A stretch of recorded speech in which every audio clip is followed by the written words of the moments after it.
더 매일 쏟아지는 뉴스 자세히 정리를 해드립니다. 주요 뉴스 3가지, 또 기자가 뽑은 뉴스 1가지, 그래서 4가지 뉴스를 전해드릴 텐데요. 시사저널 정윤경 기자가 나와 있습니다. 어서 오세요. 안녕하세요. 네, 안녕하세요. 첫 번째 소식 전하기 전에 한번 짚어볼 대목이 있다, 기사가 있다라고 하셨는데 어떤 뉴스예요?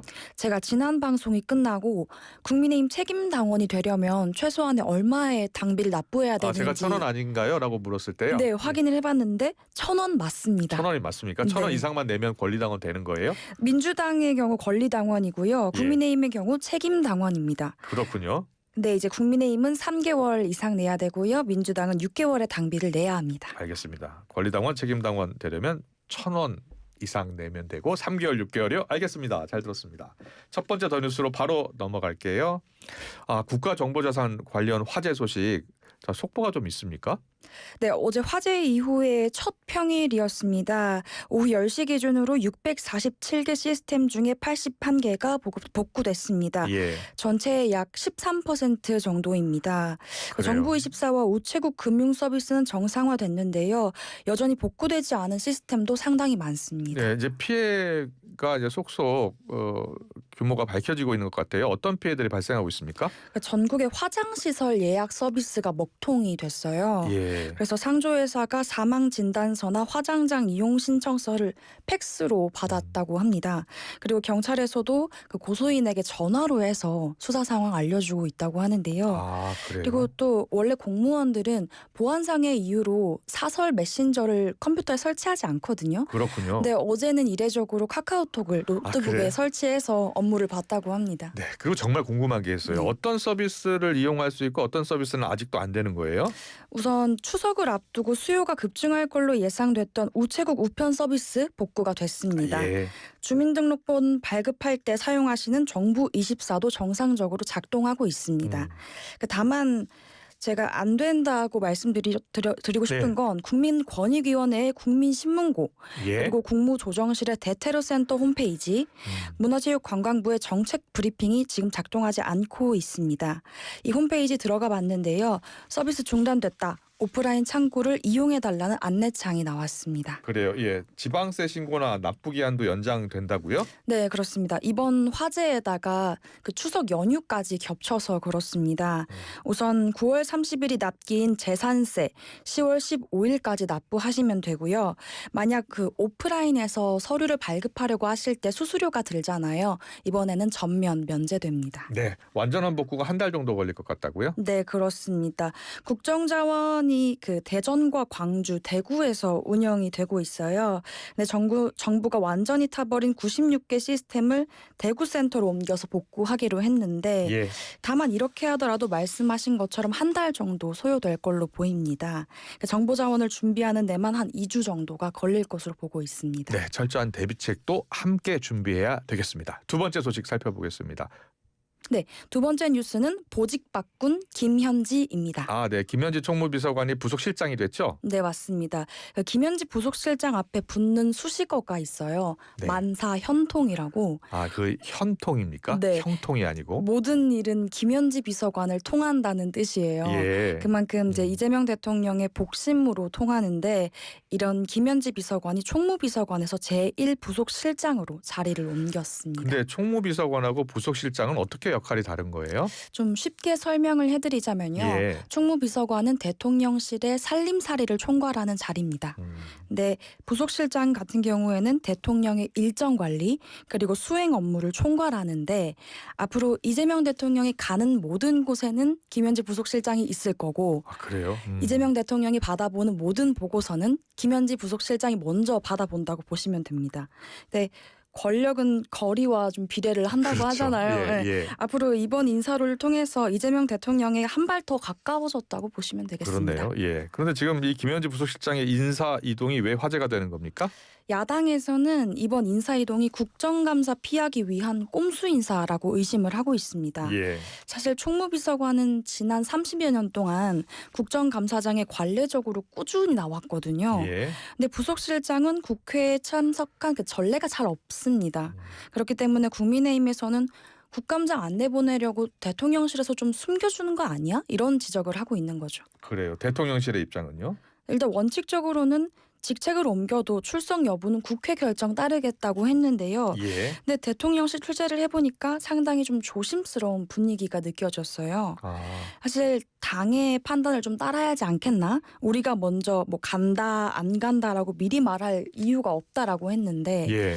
그러니까 애초에 민주당에서 김현지 부속실장을 증인으로 채택하지 않을 가능성이 높다고 보고 있는 거예요. 그렇군요. 예. 민주당 내에서도 김현지 실장이 보직을 이동했기 때문에 부르는 건 적절치 않다는 얘기가 나오고 있습니다. 예.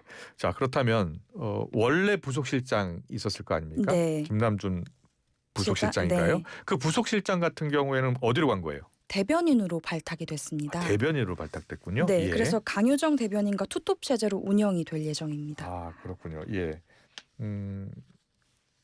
김남준 실장.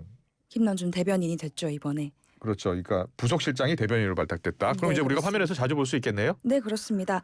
그 김남준 대변인은 김현지 실장과 함께 성남 라인으로 꼽히거든요. 예. 그 이재명 대통령이 성남시장일 때부터 대변인 맡았고요.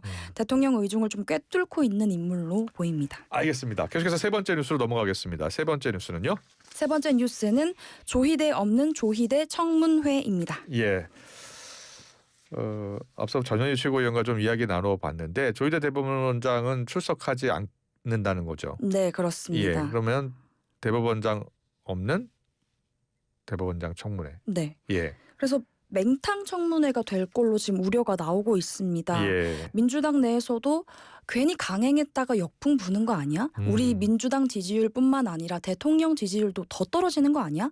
이렇게 하다가는 이재명 대통령한테 더 부담되는 거 아니야? 이런 우려가 나오고 있는 걸로 확인이 됐습니다. 그래요. 예. 네, 어제 민주당은 이제 청문회를 계속 한다는 거 아니에요? 네, 그렇습니다.